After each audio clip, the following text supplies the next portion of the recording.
Good morning from Florida. Um, some of the best pieces that I've ever made that I've kept have been made with Riverside grit by High Water Clay. And I just decided to wedge up 4 4-pound balls of Riverside grit and just go for it because I love it so much. So if you put a metal rib to it, you get this wonderful gritty look. If you don't want the wonderful gritty look, you can, use a sponge with water. But this is what I was going for. This one, I pulled up a cylinder. I used a regular old cheese slicer on it, and then I pushed it out. And you can see that wonderful texture that you get from Riverside grit. It has nothing to do with me having some secret. It's just a cheese slicer on this clay. Now, a while back I made this lovely. This is Riverside grit. I used my squiggly cheese slicer and tore the edges.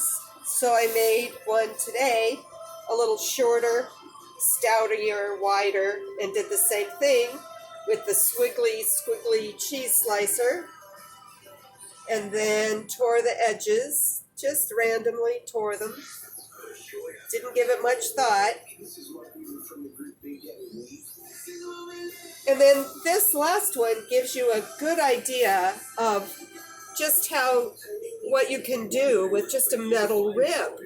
I mean, I threw this and I smoothed it with a sponge on the outside.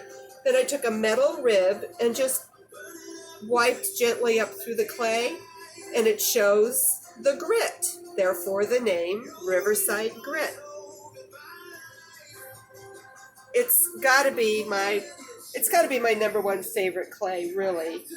And the reason I say that is everything I have in my own home that I really like, 90% of it is made out of this clay. It reacts very uniquely to glazes. That's Ancient Copper by Amazon. Just regular old ancient copper, fired to cone 5. Pretty cool. I could give this a lid now that I think about it. It's like I'm talking to people out there in computer land.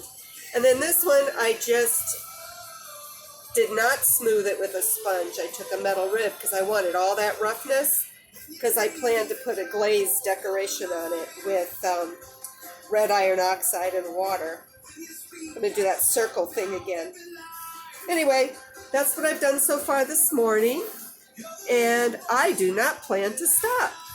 I get back on the wheel after I take a little break and make some more. Oh, by the way, my Riverside grit is nice and soft, so it's been pretty easy.